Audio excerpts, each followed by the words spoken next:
شبو گڑھ میں واقع ہوا ہے، ہم کنٹریکٹر ایسوسیشن گلگت بلتستان ہم اس کے شدید الفاظ میں مذمت کرتے ہیں، اور جس کسی نے اگر اس واقعے میں ملوث ہیں تو اس کو گورنمنٹ گلگت بلتستان اس کو کرائے واقعی سزا دی جائے، اور اس کے لاحقین کو جو گورنمنٹ گلگت بلتستان جو ہے اس کو 2 کروڑ تک اس کو جو ہے اس کا معاوضہ دیا جائے۔ تو ہم کنٹریکٹر ایسوسیشن گلگت بلتستان نے آج یہ محسوس کیا، کیونکہ گلگت بلتستان میں جتنے بھی ٹھیکیدار ہیں ان سے جو ہمارے جو کام کرنے والے مزدور ہیں ان کے ساتھ ریلیٹڈ ہیں، تو ہم نے یہ محسوس کیا کہ ہم جا کے وزٹ کریں کہ گلگت بلتستان کے اندر جو ہمارے ٹھیکیداروں کے ساتھ کام کرنے والے لوگ ہیں وہ کہاں سے وہ آ کے کام کرتے ہیں۔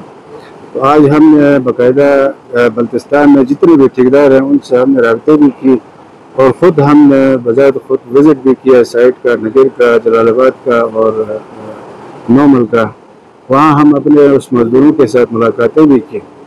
تو کہنے کا مقصد یہ ہے کہ گلگت بلتستان میں جتنے بھی ٹھیکیداروں کے ساتھ کام کرنے والے لوگ ہیں وہ غالباً یا تو کوستان کے ہیں یا تو دھیامر کے ہیں۔ تو میرا گلگت بلتستان کے لوگوں سے، اور خصوصاً میں اپنے جو غیرت مند جو قوم ہے ہمارے کوستان کے لوگ ہیں ان سے اور دھیامر کے عوام سے میری یہ ریکویسٹ ہے کہ نگر کے اندر جتنے بھی ٹھیکیداروں کے کام کرنے والے ہیں وہ 90-95% ہمارے کوستان اور دھیامر سے ہیں۔ بلتستان میں جتنے بھی مزدور جو ہمارے ٹھیکیداروں کے ساتھ کام کرنے والے ہیں وہ بھی کوستان اور دھیامر سے ہیں۔ تو ہمارے کہنے کا مقصد یہ ہے کہ اس گلگت بلتستان کے پرامن ماحول میں وہ اپنے مزدوری کر رہے ہیں، تو چند شرپسند یا ناخوشگوار واقعے کی وجہ سے وہ جب اس طرح کا کوئی وقوع پیش آتا ہے تو اس سے پورے گلگت بلتستان جو ہے لپیٹ میں آ جاتی ہے۔ تو ہمارا یہ ریکویسٹ ہے، کیونکہ ہمارا جو ٹھیکیداروں کا اور خصوصاً کنٹریکٹر ایسوسیشن گلگت بلتستان کا ہمیشہ یہ کردار رہا ہے کہ بلتستان کے اندر جو ہے امن دائم رہے، کیونکہ یہ امن کے ساتھ جو ہے غریبوں کا روزگار جو ہے اس کے ساتھ وابستگی ہے۔ تو اس لحاظ سے ہم ٹھیکیداروں سے ہماری ہر ٹھیکیدار کا گلگت بلتستان میں جو جتنے بھی ضلع ہیں ان کے ساتھ ہم رابطے میں ہیں، اور خدا کے فضل سے ہم نے خود بھی رابطہ کیا ہے پرامن طریقے سے۔ جو ہمارے مزدور بھائی ہیں وہ ٹھیکیداروں کے ساتھ بیٹھ کے وہ اپنے مزدوری کر رہے ہیں، کام جاری ہیں،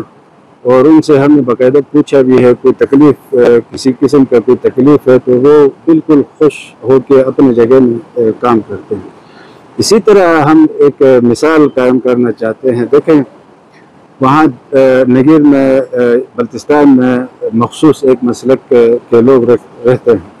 تو وہاں جو ہے ہمارے کوستان یا دھیامر کے لوگ مزدوری کر سکتے ہیں۔ تو سوال یہ اٹھتا ہے کہ بھائی آپ کا جو ہے کوستان میں یا دھیامر میں کوئی دوسرے مسلک کا بندہ آ کے مزدوری کیوں نہیں کر سکتے ہیں؟ تو اس کا مطلب یہ ہے کہ وہاں جو ہیں لوگ خوفزدہ ہیں، وہاں مزدوری نہیں کر سکتے ہیں۔ تو اس جو ابہام کو میں بطور اہل سنت میرے ذہن میں یہ بات آ جاتی ہے، میں ایک فرزند دھیامر کا بیٹا ہو کہ یہ میری دماغ میں آ جاتا ہے، تو لازمی بات ہے کہ اس دوسرے مسلک کے دماغ میں بھی یہی ہو سکتا ہے۔ اسی طرح ہمارے جو ہنزہ خصوصاً جو سست بارڈر ہے، اس سست بارڈر کے اندر 3 سے 5 ہزار مزدور جو ہے اس وقت ہمارے جو ہے اہل سنت کے لوگ ہیں، چاہے وہ اس کا واسطہ گلگت سے ہوں،